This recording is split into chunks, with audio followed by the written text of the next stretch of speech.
Hello, everybody. Today we're going to be looking at a scenario where all the Latin countries in Europe, unite together to form one country and form an empire. Fantastic. European colonialism. We love it. Anyway, France, Spain, Portugal, Italy, Romania. And then all the little mini microstates that nobody cares about. Just saying. Anyway, so we're going to color in all these microstates, whatever.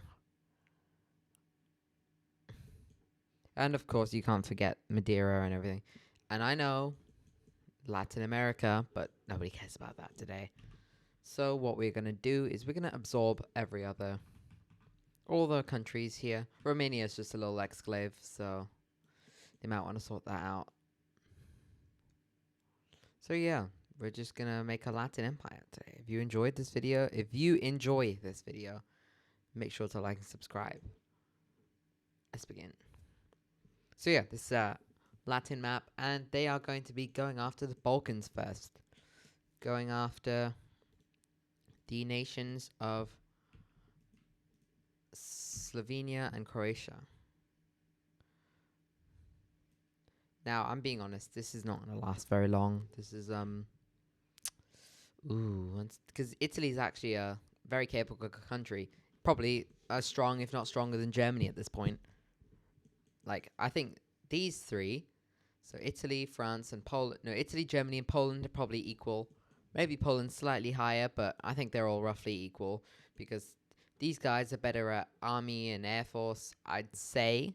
And these guys have definitely got a better navy. Italy's surely's got a better navy than them too. Because, I mean, this is kind of a small area for a navy when you've got this entire... Anyway, nobody cares about that. You get what I mean? So, yeah, they're going to be kind of annihilated. And, brief summary, they're gone. I know. That was kind of short. We barely got to know. Barely got to know Slovenia. But, doesn't matter. They're gone. And nobody really misses them. Anyway, Switzerland. Yeah, oh. Oh my. That was... Oh, they're gone, yeah. They have just simply annexed Switzerland. Germany's like, hey, what about the Germanics? What about, like, the German-speaking people? They're like, we don't care. Smiley face. Anyway, now we're going to go up to Belgium and Luxembourg, where we see French forces, mainly French, move into this area before we also see Dutch forces moving in to take the rest. And I think you know what's going to happen here. Peace treaty. France and the Netherlands are going to split these guys.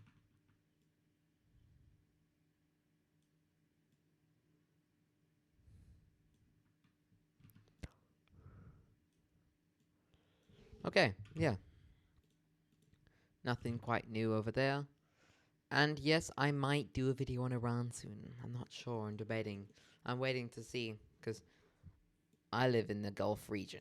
So, yeah, we've been having a fun, I'm being sarcastic, but quotation mark, fun week because my weekend, distance learning, so we have to go to school at home for the entire week. And yeah, it was quite interesting. But whatever, doesn't matter about that. Go back to Europe. Nobody cares about the Netherlands. Disappear. Unless you're Dutch. That. Or from Curacao, or Bonaire, or Saba, or St. What? St. Martin. Dutch accent. Yeah. Okay. And then also they're going to quickly absorb Liechtenstein. But nobody even noticed that happen, so you can probably just forget about that. Now, they're going to need some oil because I'm sure they've got... they're not really friends with anybody anymore. So they're going to go on a little bit of an oil quest in Libya. Fantastic. So I think you can tell who's going to be doing this. All the countries are going to try and get some land that they claim themselves. So we see Italy going down here. Once they get complete naval superiority, which wouldn't take long, they land and capture the entire coastal region. They move down to around here and capture a few other major settlements, but mainly they just send a few occupying forces, and within a month, Libya's gone. But obviously they're still guerrilla fighting, but it doesn't matter. Welcome. And on the way, they annex Malta. Yeah.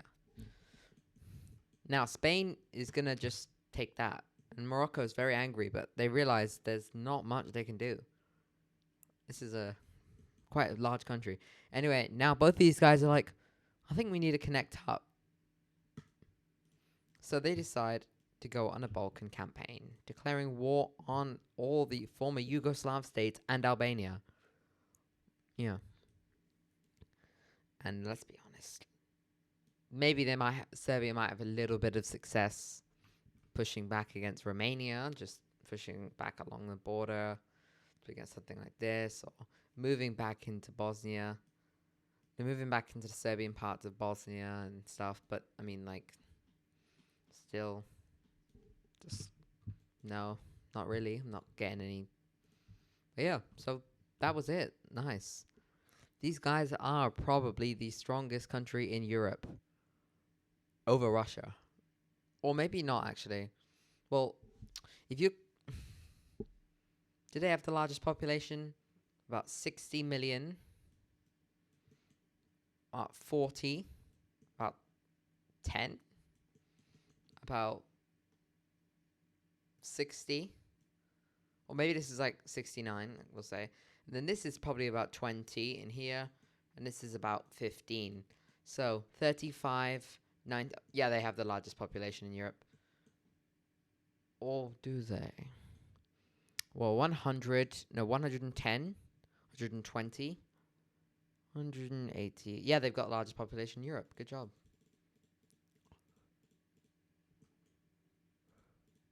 Quite a powerful country, but whatever, yeah. So yeah, they've got the largest population, so they can sustain a lot of troops. They've got the oil coming from Libya. I know there's some resources along the coast or some stuff, but I don't really know what that is, so we're not going to talk about that. And yeah, well, they've already got the existing military capabilities of France, Italy, Spain, Romania, these guys are all capable, and Romania is actually decently strong, to be fair. And then, of course, you've got Portugal and... Yeah, it's just Portugal. Nobody else. But, yeah, they've got enough for a standing army, good army. Very good air force. We've got the French Air Force with the Rafale jets. Italian and French navies combined, which are very good. You've got Mediterranean access, which is what you need. You've now got a long connected border, and around you've got some pretty weak countries. Which is pretty good. And also, nukes. You've got 290 nukes, but I'm sure you're going to expand that now because you have all these guys together, and because it's technically France, you can technically make like 600 nukes. So yeah, you guys could become one of the major superpowers of the world if you really wanted. Oh, whoa. Why are we in China? Okay. Anyway, come back to Europe. I do not like this border, so we are going to declare war on Bulgaria. And you may have thought I was going to put someone else in here, but we just need to fix the border as soon as possible. Yeah. These guys aren't going to last long. Also, quick union. Welcome, Romania. That's pretty good. Now, of course, we don't like... the northern and eastern European countries really don't like what's going on here. So they're going to form their own little alliances, starting with the nations of Nordics, who are going to... No, not Ireland. We're going to go ahead and form their own alliance with Finland and Estonia. Because why not? Yeah. I know they're not technically Nordic, but this is like a Northern European alliance, so... Yeah, nobody cares about that. And of course, Greenland. Very nice. Okay, this is our... Wait. This is so annoying. Stupid Channel Islands. I mean, the good tax haven, but nobody cares about that. This is our alliance, not a union. This is the Germanic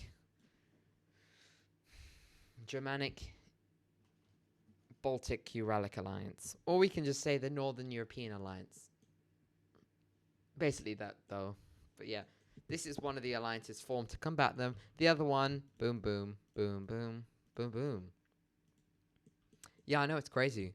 Russia is working together with Poland and Ukraine because they don't like this new country. So immediately they've got new rivals who could realistically just unite if they wanted to and follow the ideas, and we'd have 3 ethnic groups running Europe. But do we need that? Really? So yeah. So Latin countries are quite upset about this. So they're going to turn their attention to South America, where they're going to try and recruit some extra troops, starting with Venezuela. Because who doesn't love invading Venezuela? Because they've got, like, a legal drug industry. That's definitely what the problem is. Okay, doesn't matter. Forces land over here and, I'm sorry, Venezuela. You are not capable of fighting that many countries. Because especially if they're sending their land in here. I know you've got Russian stuff, but I mean, if America really wanted to, they could obliterate you guys. I know it would take a while, but they would destroy you because they've got a few million, probably about 2 million, and you guys have got the best military equipment in the world. And I wonder if you'd be friends with America. I think you would, but yeah, anyway. Oh, I'm not sure anyway. Doesn't matter. So welcome aboard, Venezuela. But we're not done there. Oh, I forgot French Guiana. Okay. You're going to go... Colombia. Forces move into southern Colombia, while we see Colombian forces actually move into northern Venezuela, into this area, which is surprising, but yeah. Colombian forces have a lot of success in the region, actually kicking them out, until the roles reverse to a more logical thing, which, yeah. They get pushed out the south and start an invasion of the north of Colombia, cutting off and capturing a few major cities like Barranquilla, Medellin, etc., where our Colombian military forces are able to capture the south of Venezuela, but that's nothing really important. So maybe you made the wrong decision there, buddy. Whatever, though. They lose the entire south of their country, their occupation of Venezuela. Now forces start to move into the south of Colombia, move along the coast, capture Cali, a major port, and from here, Colombia is going to surrender and be annexed just like that.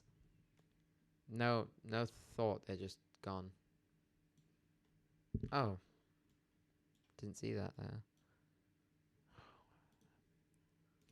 Lovely. They're also going to just annex Panama, which is going to infuriate a lot of the world, but there's nothing they can really do about it without starting a major war, which they don't really want to do. I mean, not everyone does, but like a certain orange man living in this region of America may disagree with that. And so might Ayatollah.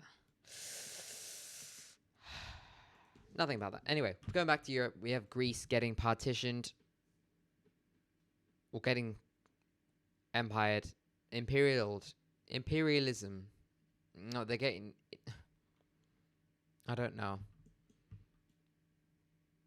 Well, they actually land and take over Cyprus, which, if you didn't know what these little dots were, these are British bases. And once they capture those... you get why I'm going here, don't you? Boom, that's going to bring them into the war. And that is not what they planned to do. But somebody got a little too helpful, and they captured that. However, though, most of their, quite a lot of their forces are here, blitzing up Greece, who actually isn't a weak country by any means. They're very suitable to defend themselves. If they really had to fight a war against Turkey, people like to depict it as the fact that Turkey would just do that. It's not that easy because they've got a navy that's as good, if not better, than Turkey. So they'd be able to fend off any naval invasions. They've got very easily defensible land, and they've got like a nice thin corridor here. So they could easily just put a bunch of fortifications, and they could put artillery on all these islands here and just bomb people trying to cross the strait, across the Aegean, because they own the Aegean and completely, except like a little bit of Turkey that's just like here. Other than that, it's all Greece. And yeah, their air forces, I mean, Turkey's probably got better rockets and stuff, but still, they wouldn't just lose instantly. It would take a year or a few years for them to go out. But yeah, that's all I wanted to say. But now, this is going to bring Hungary into the war, who actually gets attacked as they want to use this front to go up north. They now start an advance into Austria, getting close to Vienna. However, they can't advance much further as German forces and Northern European forces are here. However, they do have success in the Netherlands, pushing up and capturing the entire country, and now moving into Western Germany until German forces are able to arrive and push back. I'd say the British are probably doing this. The English. The United Kingdom. They're not going to lose this because it's one of the most defended parts of the UK, so they're not going to lose that very easily. However, they do move into the southern region of Germany here. Baden, I think. Yeah, Baden. They also start an advance into the Rhineland from the south, but it goes pretty slowly. But yeah, we've just started a major war in Europe for no reason. And these guys are going to go over to Ireland. Ireland thinks they're going to say, would you join? Would you join us to help fight the UK? They're like, yeah, of course. And then they start invading. And Ireland's like, oh. I wasn't expecting that, but we're gone now. But yeah, Ireland gets completely destroyed. However, British forces are able to repel and hold back Dublin. And now the Irish and British are fighting together. Very weird. But now they have to start to retreat troops from here to help fight on the mainland, which is a very clever move because I'd say maybe half the French military and all of Spain and Portugal are fighting up here, so their entire army is up here. Or actually, maybe just all of these guys are fighting against in this front. France is doing half here and half here. Yeah, that's probably what's happening. But yeah, so now the UK has to retreat some of the troops, which allows for a advance further in southern Germany, and they start to push towards the Czechian border, which actually does occur. And now Austria is not looking too good. Munich falls, Vienna falls, Austria and the south of Germany surrenders. And this is about like 20 million people down here, so that's really not what you wanted to happen. And they start to advance further into central Germany, pushing up and capturing cities like Kassel. Now moving towards Berlin. Where is Berlin, actually? Yeah, I think it's here. They get pretty close, and they capture the city. Fantastic. That's not good. They lose all of this region. The Ruhr starts to fall back. And Germany is forced out. Denmark surrenders in 1 hour. That's a new record. And they start an advance into Sweden. The German military is still here, but it's getting rapidly pushed back. And it's going to help. It's going to set up fortifications around the cities of Gothenburg and Stockholm, and also one large fortification over here, which actually does work, and it stops the advance for now. And we even see a few counterattacks trying to push back into the Skirn region, but it doesn't work. And we even see the Spanish and French who were able to completely kick the UK out of Northern Ireland. And now it's a huge naval battle of Britain all over again to try and get into the UK. These guys realize maybe this isn't a good idea. So what they're going to do, build up some naval forces over here. Don't know how they get there. Maybe they transport them on train or... Actually, no, that's a good question. How would they get there? But it doesn't matter. We're going to imagine that they also have some naval forces docked up here. So France has gone through this little bit here. And they're now building naval forces who start their landing in the Baltic states. And it doesn't even need that many troops. They're all gone already. Which is bad for them, as they now even start a naval landing of southern Finland. They move along the Russian border very weirdly. And they actually do pretty well in Finland. And Finland actually basically capitulates, which now leads to forces having to fall back. The Stockholm region is captured. Gothenburg falls. Oslo falls. The entire coastline starts to fall. And the Latin Empire is advancing very, very much without a fight here.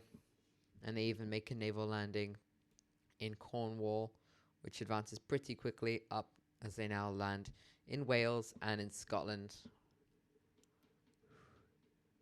They completely surround them and they start to move in to the north. The Battle of Newcastle is the major battle. The British forces move back to capture Cardiff and Bristol, recapture Cardiff and Bristol, but they can't move any faster as now the Tyne region as well as Hull is captured. The UK is on its dying legs until we see, drumroll, the Slavic alliance join. Basically, it's just Russia. Yeah.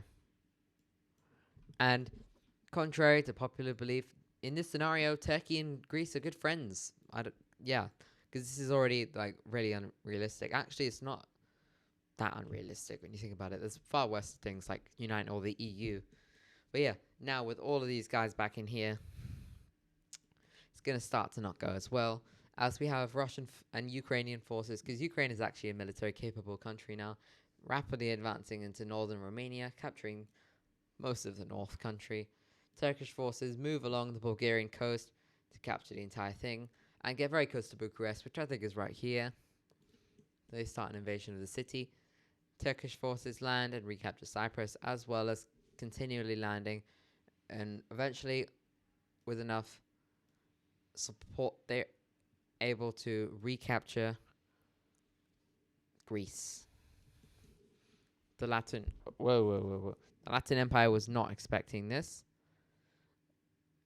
as they're continually getting pushed back until Italian forces arrive to slow them down a little bit, but they're still advancing.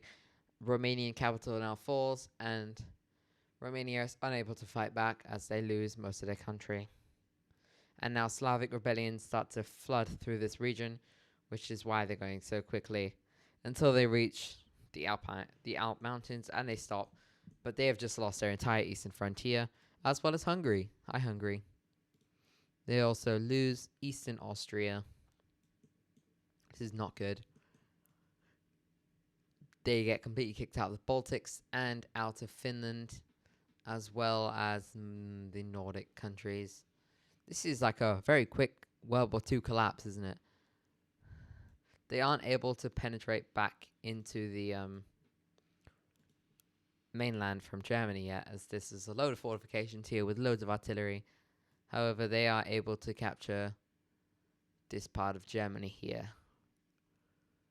Until eventually they decide, okay, maybe we should retreat. So they retreat behind the river here. And yeah, it's almost like a fortification line. The UK is still getting invaded, as they're sending most of their forces to try and eliminate the UK, which would be a very big victory. They land in Southampton. The UK is on its last legs. They lose Bristol. They're trying to encircle the country. They land in Kent. And when they move in London, the UK ends up falling, which is very bad, actually, because that means France can free up all their troops. They quickly land in Reykjavik and Newark. And, well, I think you know what's going to happen here, don't you? Well, if you don't know what's going to happen,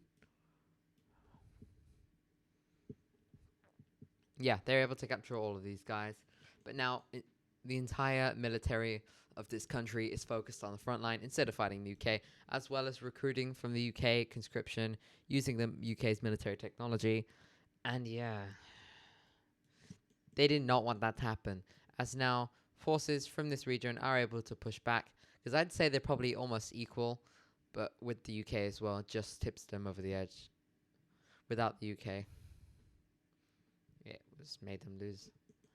But now Berlin falls again,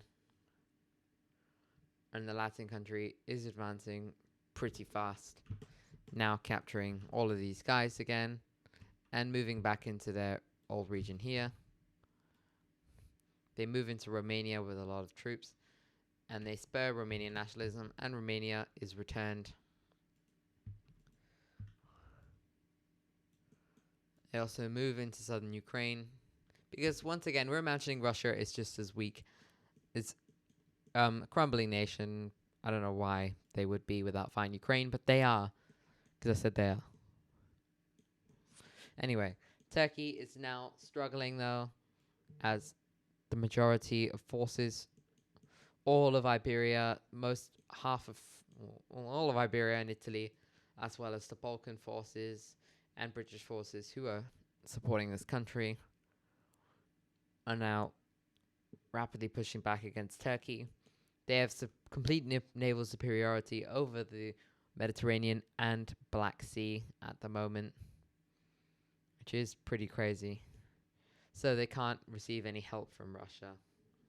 They're instead forced to airlift over Georgia, which they do not like, but it's the only way they can do it. And eventually they get pushed back all the way to the border. They lose Cyprus, and then once again, Greece gets mauled over because, Turkey is getting pushed back. The people's support for this war is basically none, as they lose a key city in Izmir as well as Bursa, and they even lose Istanbul. And this is when people start revolting in the streets. They're like, why are we fighting this war? Why are we fighting with Greece? This doesn't make any sense. We're supposed to hate Greece. And then Turkey, once Ankara falls, they decide to surrender. Russia's like, crap. Because now that means the entire military can focus on this front. And they start to move pretty fast up here into Poland. However, Poland still got defenses along this sort of line here. And they move back to the Oder River, which divides Poland and Germany. Something like that. Instead, they move back up into... They move back up into Denmark. And this war is looking like nothing's going to happen at the moment. So looks like we haven't got a winner. Doesn't matter. Forces are able to capture Kiev in a surprise operation, and basically most of Ukraine ends up falling. Most of Western Ukraine falls, And now the advance into Warsaw is made. Russia is losing public support for this war very quickly, while the Latin country is gaining public support as they are having overwhelming success capturing all of these Baltic states again, and now starting an invasion into Russia. However, it is November, so the front starts to slow before Russian troops start an overwhelming barrage back into here, because it's winter, right? And they're forced to advance. However, they hold in trenches until it gets to summer, or at least spring, and they start a huge offensive into Russia. It is pretty warm, but it's okay. That's not the problem. They declare war on Georgia, and now they have a clear front into Russia. They start to get close to Moscow, which is right here. Very close to the city. Even reach some of the outer gates. And even start advancing over here. And this is really turned on its head, the war. As now they even completely destroy all of the Nordic countries. Because these guys have focused most of their industry on the war. St. Petersburg is captured. Russia starts to collapse it from the inside. Until we see, of course, what do you think is going to happen? The world joins on the side, because every single country in the world is definitely best friends with each other, like Israel and the Arab countries and Iran. They're all best friends. Morocco and Algeria, best friends. Sudan, Ethiopia, Egypt, and Somalia, they're all best friends. Ethiopia and Somalia, very good friends. Of course, Sudan, South Sudan couldn't be better friends. Rwanda and the Congo, same thing. America and Mexico, and America and every country in the world at this point, very good friends, as well as China, South Korea, Japan, North Korea, Taiwan, and India, and China and Pakistan. Yeah. Anyway, now with this, of course, you think you know what's going to happen here. They launched their nukes, but we're not going to do that, because we don't do nukes here. Anyway, the overwhelming barrage of troops, they get completely wiped out and get moved back to their European mainland. They lose all of these guys. They lose all of South America. They lose Libya, which is their oil. They lose Cyprus again. Lose the Balkans. And a few naval invasions everywhere. And the country is forced to surrender. If we were going to do it, that they were going to lose that scenario. That's the thing. But if we didn't want to do that, what we could have said is they capture Moscow, Russia surrenders, which is what we are actually going to do. Let's have a look at this peace treaty instead. Here's our peace treaty, where we see a lot of annexation. We see Greece and all of Western Asia, Turkey, including Istanbul, being annexed by this country. So does Slovakia and Hungary and Austria and the Netherlands. Unfortunately, meet the same fate. Half of Germany has been annexed. All of Ireland and Northern Ireland has been annexed as well. We saw southwestern Ukraine. So basically, Ukraine used to look like this, but they lost all that land up here. Germany used to look like this, so they lost all of this land down here. And yeah, that's going to do it for today's episode. If you enjoyed, make sure to like and subscribe. Goodbye, thank you.